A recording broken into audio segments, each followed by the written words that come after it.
Dans l'épisode précédent de Yu-Gi-Oh! Je vous ai proposé une petite vidéo, les amis, où je vous avais fait un Q&A. Je vous avais fait une vidéo où je vous ai demandé en fait de me poser un maximum de questions et vous y avez répondu. Donc, dans la vidéo de ce soir, je vais lire vos commentaires et vous donner des réponses. Alors, cherchons où est cette vidéo. Tac, elle est là. Ça commence déjà à dater, le temps passe vite, hein.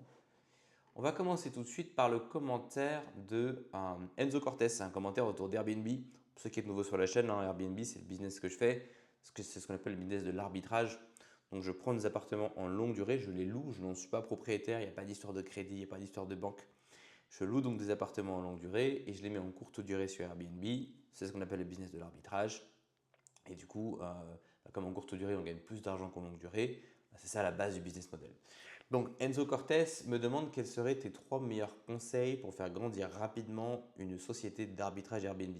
De très loin, le conseil le plus important, c'est de bien faire son étude de marché, à savoir d'utiliser les logiciels que je recommande pour être sûr que le quartier que tu vas choisir soit un quartier qui est rentable. D'accord?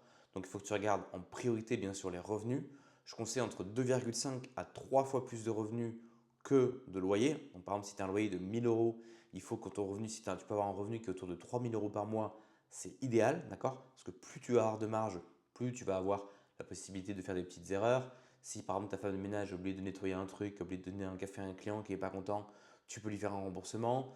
Ça va juste te donner beaucoup plus de marge de manœuvre et puis ça va te permettre d'encaisser un peu mieux la période basse sans avoir tu vois, ultra optimiser le business. Plus tes marges vont être faibles, en fait, plus tu vas devoir être au poil de cul. Et personne n'a envie d'être dans un business où on est tout le temps stressé, on est tout le temps au poil de cul. Donc il faut vraiment que tu t'assures que le quartier que tu choisisses soit un quartier où ça soit rentable. Ok. Ça veut pas, quand je dis rentable, ça ne veut pas dire que le quartier soit le quartier le plus cher, hein. Il faut ce ratio en fait. Si je paye 1000 euros de loyer, je veux 3000 euros de revenus. Très bien. Et il y a aussi ensuite, tu dois aussi regarder l'appartement en termes du nombre d'espaces, du nombre de pièces, et comparer évidemment à ce que tu as vu, comparer ce que tu vois sur le site où tu vas chercher ton appartement à ce que tu vois sur le logiciel d'études de marché. Très très très important. Deuxième conseil, évidemment, ça va être d'être carré sur la législation en fait. D'accord? Il faut que le contrat soit béton, il faut que le propriétaire comprenne ce que tu es en train de faire et soit d'accord que tu le fasses. Il faut que tu le fasses dans des zones où la législation n'est pas anti-Airbnb. D'accord? Alors, en fait, quand on dit anti-Airbnb, c'est toujours un abus de langage. Il n'y a en réalité aucun endroit où il soit interdit de faire du Airbnb, mais il y a des endroits où on va mettre des lois où même si ce n'est pas interdit, ça va être très très compliqué. Typiquement, Paris Intramuros, si vous voulez faire du Airbnb à Paris Intramuros, savoir que vous avez l'histoire de la compensation.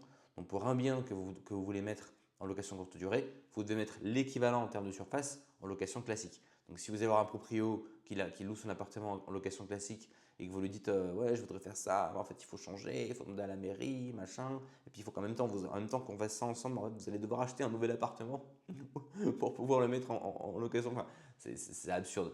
Il y a des façons de le contourner, etc., mais c'est des techniques un petit peu plus avancées. On va travailler avec des locaux, des locaux commerciaux.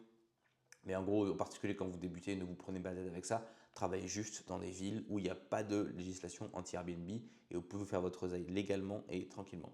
Et troisième conseil pour grandir rapidement, ça va être d'automatiser un maximum, d'avoir des process qui soient vraiment carrés, ce qu'on appelle des SOPs, donc Standard Operating Procedures, procédures d'opération standard.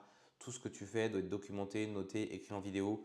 Par exemple, moi j'ai un Airbnb où il y a une boîte aux lettres et les gens ont systématiquement du mal à l'ouvrir parce qu'en fait on a l'impression qu'elle est fermée alors qu'elle est ouverte. Qu'est-ce que j'ai fait? Je suis allé sur place, j'ai pris une vidéo où je montre comment on l'ouvre et dès qu'il y a un client qui a un problème, j'envoie la vidéo. J'ai un Airbnb également où il y a un ascenseur à voiture, d'accord? Parce que le parking en fait il est souterrain, mais il faut que la voiture aille dans un ascenseur à voiture. Et les gens ont systématiquement des problèmes avec ça. Qu'est-ce que j'ai fait? J'y suis allé, j'ai tout filmé, j'ai tout pris en photo, j'ai un document carré que je leur envoie et comme ça ils ont juste à suivre les instructions. Plus tu vas pouvoir automatiser. Si tu as un problème qui revient plus de 2 fois, ça veut dire que tu dois créer un process pour le patcher. Okay. Des problèmes peuvent arriver comme ça une fois par-ci par-là, ce n'est pas des problèmes récurrents. Mais si tu as un problème tu vois, qui est récurrent, fais tout pour le faire disparaître. Et puis si tu fais ça pour tous tes problèmes, bah, in fine, tu vas te retrouver avec un truc qui tourne tout seul.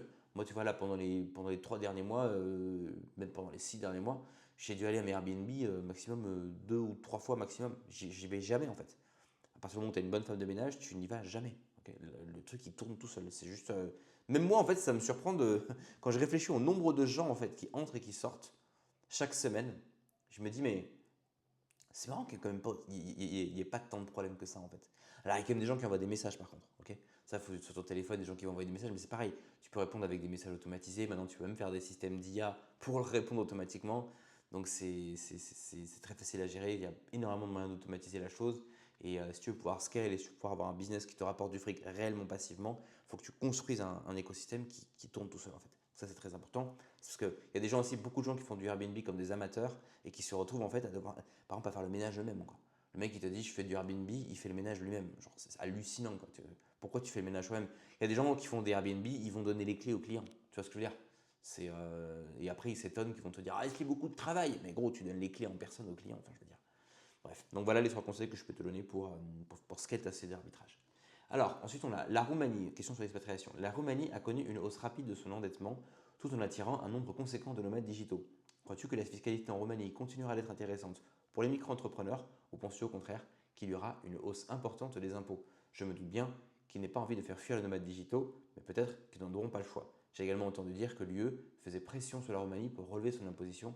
Par contre, aucune idée de savoir si c'est avéré ou pas. J'ai entendu la même chose et tu sais de qui? De mon comptable. Donc c'est sans doute vrai. Donc, pour répondre à ta question, aujourd'hui, la fiscalité en Roumanie pour un entrepreneur est toujours beaucoup plus intéressante qu'en France. Okay, en même temps, c'est pas très dur de faire un pays où la fiscalité soit plus intéressante qu'en France. Je pense que la bonne approche à avoir, c'est de ne pas regarder que la fiscalité parce que sinon, bah, je crois qu'il y a bien des pays dans le monde où la fiscalité c'est 0%. Donc, si on regarde que le chiffre, bah, on ne peut pas battre 0 ou 1%. La question que tu dois te poser, c'est quels sont les pays que je recherche qui peuvent m'apporter une qualité de vie supérieure. Et dans ces pays-là, quels sont les pays où il y a une fiscalité avantageuse.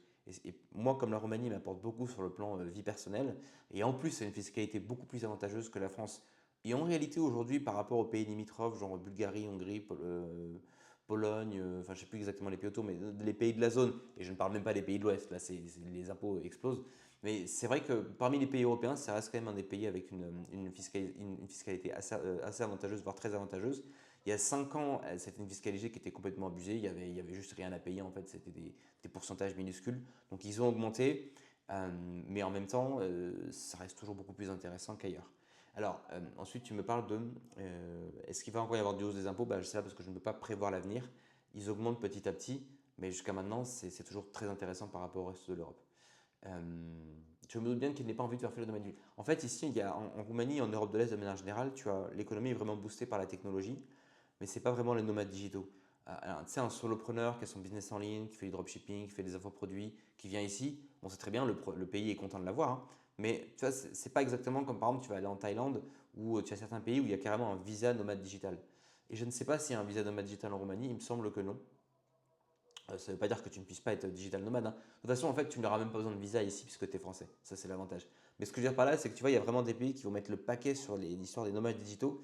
Ici, quand on parle de technologie, c'est des vraies boîtes en fait. Tu vas avoir des grosses boîtes d'informatique. Par exemple, t'as des locaux en ville tout près d'un de mes Airbnb. Ce sont les locaux de Bosch Engineering. Donc, c'est la section ingénieur de la société Bosch qui est implantée là. C'est des logos flambant neufs. Toi, c'est ça qui va drive l'économie. Et tu as aussi plein de boîtes d'informatique ou bien comment dirais-je, de prestations de services en informatique ou des succursales de boîtes d'Europe de l'Ouest qui s'installent ici. Et c'est vraiment ça qui va booster l'économie. C'est pas vraiment un digital nomade, un solopreneur. Ceci étant dit, le pays, je pense, n'a évidemment pas envie de faire fuir les nomades digitaux. Et quand du temps, j'avais un café, d'ailleurs, il y avait un mec qui était venu dans mon café qui m'avait dit que lui était venu en Roumanie justement en tant que digital nomade. De toute façon, c'est vrai que dans toute l'Europe de l'Est, il y a pas mal de nomades digitaux puisque je pense que la plupart des pays d'Europe de l'Est ont une fiscalité avantageuse et un coût de la vie plus faible. Donc, sans parler des femmes, etc., l'insécurité, très bien. Donc, c'est pour ça que ça attire autant de gens, surtout parmi les gens qui ont une capacité justement à se créer des revenus sans avoir besoin d'être un esclave de bureau dans un pays occidental. Alors, question suivante. Je désire quitter la France pour un pays plus traditionnel afin de fonder une famille, mais je ne veux pas m'engager dans un pays qui suive le même chemin que ceux d'Europe de l'Ouest. Penses-tu, ça c'est une problématique qui est très importante, c'est une très bonne question. Penses-tu que la Roumanie et la Bulgarie auront cette capacité à se prémunir partiellement contre le progressisme et le néo-féminisme dans les décennies à venir? J'ai constaté qu'un certain nombre de jeunes femmes polonaises et tchèques ont déjà été considérablement influencées. Alors, toutes les femmes, en particulier en Europe et dans les pays développés en Occident, sont influencées. Et moi, j'irais même jusqu'à dire que les femmes du monde entier sont influencées. Aujourd'hui, tu vas dans des campagnes chinoises où les gens gagnent 2 euros par mois, tu vas trouver des femmes qui sont sur Internet et qui vont être influencées. Même dans un pays avec l'Internet censuré. D'accord? Toutes les femmes sont influencées. L'idée de se dire que tu vas arriver dans un pays qui va, comment dirais-je, comment expliquer ça? Où le pays aurait, tu vois, un positionnement objectif, par exemple antiféministe, où par exemple tu vas avoir des campagnes de pub antiféministes, tu vas entendre des politiciens parler de combattre le féminisme, tu vois, en parlant. Ça n'existe pas aujourd'hui. Ça n'existe pas. Même dans les pays maintenant musulmans, ceux qui se développent, je te parle du Qatar, je te parle de Dubaï, je te parle de toutes les capitales des Émirats arabes, qui sont donc des pays musulmans, tu vois que à partir du moment où ils atteignent un certain niveau de richesse, tu vas voir certains patterns que tu vois en Occident se développer là-bas aussi. Tu vois ce que je veux dire? Maintenant, il y a des choses effectivement, en fait, il y a des choses qui sont propres au monde moderne et ont tendance à se développer partout. Il y a des trucs ultra abusés en Occident qui, effectivement, là, il y a un pushback de la part des pays encore intelligents. Typiquement, là où il y aura des pushbacks, c'est immigration de masse, insécurité et tout ce qui est transgenre et LGBTisme. Ça, tu vas avoir des pushbacks en Europe de l'Est. Les gens vont résister à ça. Les gens ne vont pas aimer ça. Par exemple, les politiciens ne vont jamais communiquer là-dessus. Ou bien c'est les politiciens vicieux qui n'en parlent pas, mais qui, sans le dire au peuple, vont peut-être magouiller avec Bruxelles. Ou bien c'est clairement des politiciens qui vont se positionner en disant qu'ils sont contre ça. D'accord? Il n'y a pas de Pride. Je crois qu'ils ont essayé de faire une toute petite Pride en Roumanie. Je ne sais plus quand. C'était une véritable catastrophe. Donc les gens vont résister à ça. Et pareil, immigration de masse, insécurité, les gens vont résister à ça. Et c'est pareil d'ailleurs dans des pays qui sont non occidentaux. D'accord? Je sais pas, par exemple, la Turquie. Tu vois, ces pays-là, c'est des pays pareil qui se respectent. Le LGBT, le transgenre et tout ça, tu vas oublier. L'immigration de masse, tu vas oublier. Mais tu vas en Turquie, tu vas en Corée, tu vas en Chine, tu vas au Japon, tu vas dans n'importe quel pays un peu développé, tu vas dans la classe moyenne ou la upper middle class et tu vas commencer à avoir des femmes qui se la pètent un petit peu. Tu vas commencer à avoir des femmes qui s'habillent de manière un petit peu plus courte. Tu vas commencer à avoir tout ça. Tu vois ce que je veux dire? Les seuls pays aujourd'hui alors que paradoxalement, il y a 100 ans en Occident, c'était les tenues qui sont maintenant, par exemple, je prends cet exemple, mais les tenues qui sont maintenant considérées comme complètement mainstream et normales chez une femme, il y a 100 ans, y compris en Occident, y compris dans les pays les plus riches d'Occident, hein, les États-Unis, l'Europe, auraient été considérées comme choquantes. Mais aujourd'hui, elles sont considérées comme normales, en Occident, mais également dans le monde entier. Et c'est pour ça que même des pays, même comme la Russie par exemple, tu vois, tu regardes des pays comme ça, tu regardes la Russie, tu regardes la Turquie, tu regardes la Chine, tu regardes l'Europe, tu regardes les États-Unis, après tu regardes l'Inde, a priori des pays qui ont quand même assez de différences les uns entre les autres, et ben tu vas chercher classe moyenne plus et tu vas trouver effectivement que il y a des femmes qui commencent à tirer un peu vers le féminisme, etc. Parce que malheureusement c'est une des composantes du monde moderne. Donc pour te répondre, euh, si tu cherches un pays un peu idéalisé où il y aurait une vision de la femme et de la famille telle qu'on aurait pu l'avoir dans l'Europe chrétienne d'il y a 100 ans, je pense qu'aujourd'hui ça n'existe plus. Par contre, il y a des pays où c'est mieux que d'autres. Il y a des pays, quand je dis que ça n'existe plus en tant que société, ça existe à un niveau individuel. D'accord? Tu peux trouver des familles qui fonctionnent comme ça. Tu peux trouver des femmes qui acceptent de fonctionner comme ça. Mais en tant que société, ça va être compliqué. Encore qu'en Europe de l'Est, tu as quand même effectivement des politiciens qui communiquent sur les thèmes de la famille, etc. Mais généralement, quand on parle de la famille, en fait, quand un politicien va communiquer sur le thème de la famille, ça veut dire que, en gros, il va être contre l'IVG, il va être contre comment dirais-je, le transgenrisme, le LGBT, tout ça. C'est plus pour montrer qu'il a des valeurs traditionnelles et qu'il a des valeurs conservatrices. Mais ce sera jamais comme ça pouvait l'être il y a 100 ans, tu vois ce que je veux dire. Donc ça reste mieux. Ça reste mieux qu'en France. Tu vas trouver des femmes de meilleure qualité sur le plan psychologique, physique. Et si tu veux une famille traditionnelle, tu vas trouver beaucoup plus de femmes avec lesquelles tu vas pouvoir faire du long terme. Mais attention non plus à ne pas tomber dans des illusions. Là, tu vois, tu dis qu'il y a les femmes qui sont déjà influencées. Elles sont influencées partout. Internet est partout. Tout le monde a des smartphones. Tu vois ce que je veux dire? Même dans les. Je sais plus, j'ai été tombé sur un document sur la. J'ai employé des termes précis là. Un document sur la libération des femmes dans le monde entier qui justement se félicitait que même dans les campagnes indiennes les plus pauvres, les femmes aient accès au smartphone. Et ce document expliquait, c'était un document mais genre ultra officiel, hein, pas un truc genre une grosse association, genre pas l'ONU, tu vois, mais un truc genre l'ONU, genre un truc, tu sais, les cercles genre à la Davos, à la Bill Gates, tu sais, qui regardent un peu les think tanks. C'était un gros machin ce document-là, une grosse association qui était derrière. Et il expliquait que, effectivement, il se félicitait qu'il y a le taux d'adoption des smartphones par les femmes indiennes, y compris les femmes indiennes très pauvres, qui sont donc dans des schémas, là pour le coup, très très très conservateurs, hein, puisque voilà, c'est vraiment à l'ancienne. Et ben, il disait que l'adoption du smartphone, il regardait que les femmes qui adoptaient les smartphones, Et il disait que c'était ça qui allait leur permettre effectivement de faire progresser ces sociétés et de les faire avancer vers une société où il y a plus d'égalité des genres. Tu sais très bien ce que ça veut dire. Donc voilà, qui dit smartphone dit Internet, qui dit Internet dit influence. C'est comme ça. Après, comment dirais-je, il y a quand même un aspect culturel, un aspect local qui fait que ça va changer de pays en pays. On n'est pas tous des zombies connectés à Internet. Les gens ne consomment pas les mêmes contenus sur Internet. Les influenceurs ne disent pas la même chose en fonction des pays. Moi, par exemple, si je consomme du contenu US et du contenu français, je vois qu'il y a une très grosse différence entre l'Internet français et l'Internet US. Mais il y a quand même un certain lissage que cet accès à l'information permet. Voilà, en espérant que ça t'ait aidé. Mais si en gros ta question c'est est-ce qu'en Europe de l'Est c'est le bon plan pour faire des familles traditionnelles, moi je te réponds avec un grand oui. Et quelqu'un qui me dirait non, je dirais ok, dans ce cas-là, qu'est-ce que tu proposes de mieux? Peut-être la Russie à la limite, tu vois. Ou alors après tu as l'Asie, etc. Mais là, du coup, tu n'es plus sur les femmes européennes. Et Grégor Flamboyant, je souhaiterais savoir comment cela se passe pour l'éducation des enfants. Quel est le niveau d'études par rapport à la France, donc en Roumanie? Est-ce qu'il y a des études supérieures diplômantes et de haut niveau reconnues à l'étranger? Alors, en fait, pour les études de haut niveau, moi je ne me suis pas posé la question. Pour les études, genre les enfants que tu mets à l'école comme ça, en fait, tu as vraiment plusieurs offres.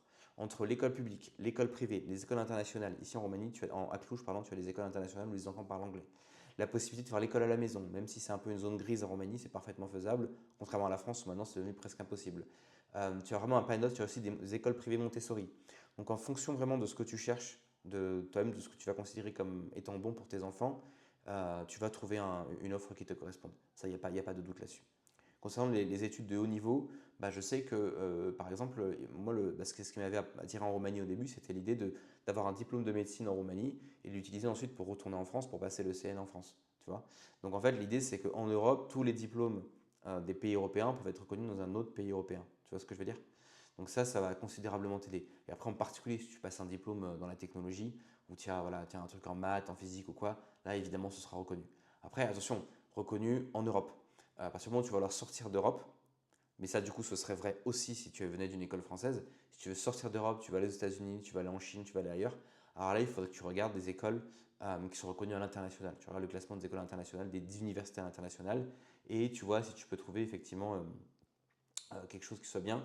Mais c'est vrai que, par exemple, encore une fois, là, je parle un petit peu sans savoir, mais les gens qui sont très riches en Roumanie, je parle des très riches, hein, typiquement, quand ils vont envoyer leurs gamins à l'université, il y en a beaucoup qui vont par exemple les envoyer en Suisse, tu vois, dans les universités internationales où en fait voilà, où potentiellement le gamin il va fréquenter quelqu'un qui vient de la royauté anglaise ou quoi, tu vois ce que je veux dire.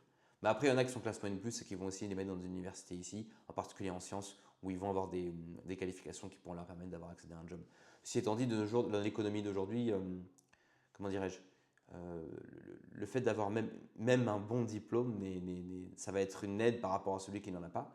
Mais malheureusement, même des gens qui viennent, même en France, hein, des gens qui viennent d'universités tout à fait correctes, pas forcément polytechnique ou quoi, mais d'universités correctes avec des diplômes corrects, bah, des fois ils galèrent à trouver un emploi. Parce qu'il ne suffit plus d'avoir un diplôme, il faut savoir se positionner, il va falloir trouver avec ton diplôme, tu es à quel marché, qu'est-ce qu'on demande dans ce marché, comment tu te positionnes, est-ce que je suis dans la bonne ville, quel sacrifice tu es prêt à faire au début en tant que junior pour mettre un pied dans l'industrie. Il y a tout ça qui va venir en compte également à prendre en tête. Alors, alors Patrick, hein, comment se passent les relations tarifées à court terme avec les femmes de ce pays? Donc j'ai répondu à Patrick, je lui ai dit, je n'en sais rien parce que je n'ai jamais consommé. Donc là pour le coup, Google et ChatGPT sont tes amis. Comment ferais-tu pour développer un business en ligne en étant agriculteur, nous demande Florian. J'aimerais gagner de l'argent en ligne, mais je ne sais pas quoi faire ni comment m'y prendre. En fait, l'idée, c'est que tu vas devoir chercher un marché qui corresponde grosso modo à tes compétences. D'accord? Donc typiquement, par exemple, je te prends un exemple, tu vas chez des gens qui veulent créer un potager ou qui veulent se lancer dans la permaculture. Ok? Mais il va falloir que tu fasses une étude de marché. Ce qui est important, c'est que tu ne partes pas de toi, mais que tu partes du marché. La première question que tu te poses, c'est de quoi les gens ont besoin dans ce marché. Parce que toi, je sais ce que tu vas me dire. Tu vas me dire, mais moi, en fait, je fais de l'agriculture, ça n'a rien à voir avec le potager. Ça, c'est dans ta tête. Dans la tête des gens, ils voient que tu es un agriculteur, tu as des gros tracteurs, tu as des engins industriels peut-être qui coûtent très cher. Donc les gens se disent, lui, il s'y connaît. Lui, c'est pas un mec qui en blague, c'est un mec qui a une autorité. Mais derrière, tu peux leur apprendre à faire un potager, tu vois ce que je veux dire, si c'est là qu'il y a le besoin du marché. Donc très très important de ne pas partir de tes compétences. Tu peux partir de toi pour désigner un marché en gros, mais pour créer ton offre, tu vas devoir absolument regarder les besoins du marché et regarder quels sont vraiment les points de douleur qu'il y a dans le marché et les solutions pour lesquelles les gens sont prêts à payer. Hein, par exemple, tu pourrais faire une offre, je vous apprends en 90 jours à être autosuffisant en carottes, par exemple. ou avoir un potager rentable qui vous permet d'économiser là-dessus, tu vois. Là, je te freine un petit peu l'affaire avec une histoire d'argent, mais ça ne peut pas être obligé d'une histoire d'argent. Tu vas devoir chercher en fait quels sont les besoins dans ton audience, tu vois. Euh, Par exemple, tu vois, je te prends un autre exemple pour te parler de cette histoire d'agriculteur. Un type qui serait radiologue et qui ferait un contenu pour aider les seniors à améliorer leur sommeil, a priori, un radiologue n'est pas un spécialiste du sommeil. Mais le fait d'avoir un diplôme en radiologie lui donne énormément d'autorité, ce qui fait que les seniors vont l'écouter. Et toi, c'est pareil. L'idée, c'est d'utiliser ton background pour générer de l'autorité et de la crédibilité. Et une fois tu vas t'en servir dans ton offre, mais derrière, après, pour vraiment calibrer ton offre avec minutie, tu vas devoir chercher quels sont les besoins qui sont dans le marché pour lequel tu te seras désigné. Et après, derrière, évidemment, tu vends des produits en ligne, tu vends des formations en ligne, tu peux vendre des accompagnements. Tu veux dire, voilà, toutes les semaines, on fait le point, vous sortez votre téléphone, vous filmez par exemple votre potager ou quoi, on regarde où ça en est, je vous accompagne. Évidemment, quand tu vas avoir de l'accompagnement en one-to-one, tu vas être en capacité de demander des prix beaucoup plus élevés. Il faut que tu cherches le marché et derrière, tu te lances en ligne et ou bien via la publicité ou bien le contenu organique, tu génères des leads et derrière, tu leur vends ton accompagnement. Alors, une question un peu similaire à Florian, c'est Vai ou tout ou Vai ou one ou. Si tu étais prof particulier de maths et que tu voulais développer un business autour de cette activité, comment tu t'y prendrais? Pareil que pour Florian, le piège dans lequel tu ne dois pas tomber, c'est d'être une commodité. Si tu veux gagner de l'argent et surtout en ligne, tu ne peux pas dire je suis un prof de maths qui fait des cours particuliers. Parce qu'il y a des milliers de profs de maths qui font des cours particuliers. D'accord? Ce que tu dois te demander, encore une fois, toujours pareil, comme je disais à Florian, regarde tu dois chercher dans ton marché quelles sont les douleurs que ressentent tes prospects. Des prospects, évidemment, ça va être les parents. Okay, et un autre truc, un autre piège dans lequel tu pourrais tomber facilement dans cette industrie, c'est de te dire, ok, moi je suis professeur de maths, je sais faire des choses de très très haut niveau, mais je vois que dans le marché, les questions qui sont récurrentes, c'est des parents qui ne sont pas contents parce que leur gamin il est en quatrième et il refuse de faire sa géométrie. Moi, j'ai pas envie de m'occuper de ça. Ouais, mais si c'est ça le marché, tu vas devoir faire ça. Le marché a toujours raison, le marché est toujours roi. L'offre s'adapte toujours à la demande. Parce que l'offre qui ne s'adapte pas à la demande, elle disparaît, elle meurt, faute de clients. Ok? Donc tu vas devoir chercher, par exemple, tu as beaucoup de jeunes qui sont allergiques aux maths parce qu'ils sont partis du mauvais pied avec les maths. Et simplement, quand ils voient un bouquin de maths ou un énoncé de maths, il y a toute une série de schémas cognitifs négatifs qui vont s'activer dans leur cerveau. Ils vont balancer le bouquin, ils deviennent incapables de réfléchir. Moi, j'avais des amis qui étaient incapables de réfléchir sur un exercice de mathématiques. Okay, donc, par exemple, ce que tu peux dire, c'est j'apprends à votre enfant à aimer les maths en 30 jours ou à 90 jours. Ou j'apprends à votre enfant à revoir les bases, à combler ses lacunes. J'apprends à votre enfant à devenir, je sais pas moi, à se réconcilier avec la géométrie. Je vous promets d'avoir une augmentation des notes de votre enfant. Par exemple, si par exemple, tu fais un sondage et que tu vois que la majorité de tes clients, les enfants n'ont même pas la moyenne, je vous promets qu'après 3 mois de coaching, votre enfant aura la moyenne. Tu vois. Et si tu es en capacité de vraiment comprendre les besoins du marché et d'appuyer sur ces besoins et sur ces douleurs, tu vas être capable en fait de créer une offre où tu vas pouvoir vendre tes services beaucoup plus cher qu'un prof de maths comme ça lambda. Parce que le prof de maths lambda, il y en a 1000. Okay, c'est juste un prof de maths, il va faire des exos à mon gamin. Bon, si ce n'est pas lui, ce sera un autre. Mais lui, ce gars-là, Vayutu, lui, ce gars-là, c'est pas juste un prof de maths. C'est le gars qui va concrètement permettre à mon gamin d'avoir la moyenne. C'est le gars qui va concrètement permettre à mon gamin de repartir du bon pied avec cette matière qui est la matière la plus importante. Les mathématiques sont de loin la matière la plus importante parce que tout simplement, c'est être bon en maths, être bon en sciences, c'est ce qui donne accès aux études les plus rémunératrices. Okay, si on n'est pas bon en sciences, enfin après il y a les études de commerce, ça sert à rien, mais le commerce, être commercial, être agent immobilier, être vendeur peut donner accès à des métiers très rémunérateurs, mais de manière générale, sauf exception, il y a toujours des exceptions, et quelqu'un qui va faire de la tech, il va faire des maths dans ses études, même si ça sert à rien, soit dit en passant. Ça sert à rien les maths quand on est ingénieur en informatique, mais il y en aura dans tes études. Quelqu'un qui veut faire de la finance, il faudra qu'il fasse des maths dans ses études. Si quelqu'un veut faire de la compta, tu vois ce que je veux dire? Les métiers rémunérateurs demandent des mathématiques, donc c'est la matière la plus importante. Et c'est pour ça que les parents s'inquiètent quand leur enfant est nul en maths. Parce que généralement, un enfant qui est nul en maths, souvent c'est tout le reste qui vient avec derrière. Voilà. Un enfant qui est très bon en maths, généralement on estime que c'est un enfant intelligent et qui va réussir dans ses études. Donc, mais c'est pas forcément là-dessus que tu vas sans doute devoir parler de ça dans ton offre, mais c'est peut-être pas la première chose qui vient aider les parents. Encore une fois, il faut que tu te poses la question, quel est le problème numéro un? Quelle est la phrase que les parents se répètent en permanence? Tu vois ce que je veux dire? Et tu vas devoir calibrer ton offre là-dessus. Et toi, tu n'es pas juste un prof de maths, tu es le gars qui les aide à atteindre un résultat concret et à lever une douleur concrète et importante. Tu vois, littéralement, en fait, si j'exagérais, je dirais que tu es celui qui va potentiellement sauver l'avenir de leur gamin. Tu vois, et en plus, c'est peut-être même pas une exagération, sans déconner, tellement cette matière est importante. Mais voilà, et plus tu vas être capable de calibrer ton offre, plus tu es capable de te démarquer des milliers d'autres profs de maths qui vont faire des sessions de cours particuliers. Là, il y a Marc Leptic qui t'a répondu, qui disait j'avais un prof de maths qui prenait 30 € de l'heure, mais il n'était pas si particulier de ça parce que prenait autant d'élèves qui pouvaient en même temps. Il faisait des coachings de groupe. En même temps, 30 € de l'heure, tu vas pas aller loin avec ça. Je veux dire, c'est 30 € de l'heure. Comment tu veux gagner ta vie avec des choses pareilles? Tu sais bien pour arrondir les fins de mois, pour se faire un resto, mais on va pas faire un business avec ça. Alors, question finale, la question d'Acodix. Est-ce que tu aimes vraiment fumer de gros cigares ou est-ce que tu fais ça pour le content? Parce qu'entre nous, tu me fais penser aux filles qui boivent du matcha pour se donner un genre. Question très pertinente d'Acodix, car il est vrai que quand je me suis lancé dans la consommation de cigares, j'avais déjà la trentaine et c'était parce que je me disais peut-être que les cigares me permettront de consommer moins de sucre, car j'étais accro au sucre. Et ça a plutôt bien marché. D'ailleurs, j'ai largement diminué ma consommation de sucre depuis que je fume. Attention, c'est pas du tout un conseil santé, hein, mais c'était aussi pour me donner un genre. Ok, j'avais déjà cette sensibilité par rapport au costume, aux beaux vêtements, etc. Et je me disais, mais attends, si en plus d'avoir un costume, j'ai un cigare, ça va être encore mieux, quoi, tu vois. Et en plus, à l'époque, j'étais même pas sur YouTube, genre c'était littéralement juste pour mon image de moi-même, quoi. C'était genre, putain, mais si, je vais faire une balade en costume avec un cigare, putain, la gueule que j'aurais, quoi. Et c'est ça qui m'a aidé aussi à essayer. Après, si j'avais pas aimé, j'aurais arrêté. Maintenant, je fume par plaisir, hein. J'aime beaucoup fumer des cigares. Mais par exemple, j'ai essayé de me mettre au whisky pour la même raison, hein, pour avoir l'air cool, pour compléter la panoplie costard, cigare, whisky. La seule chose qui me manque, c'est le fauteuil en cuir. Mais par contre, j'arrive pas du tout. L'alcool, c'est pas du tout mon truc. Je n'aime pas ça, j'arrive pas à en boire beaucoup, ça me fatigue tout de suite.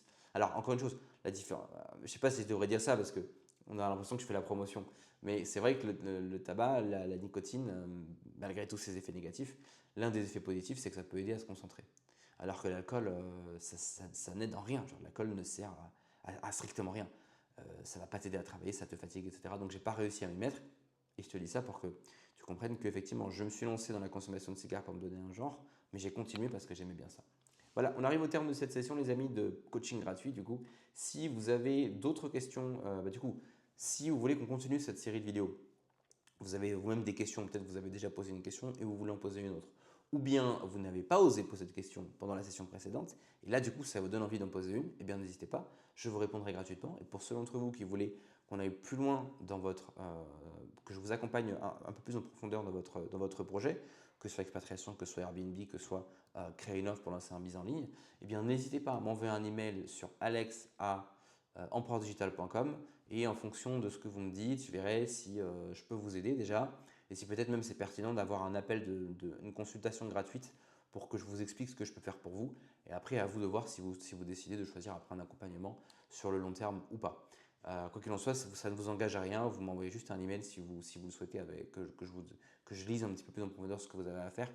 Et après, je verrai ce que je fais en fonction des emails et du temps que j'ai moi-même disponible.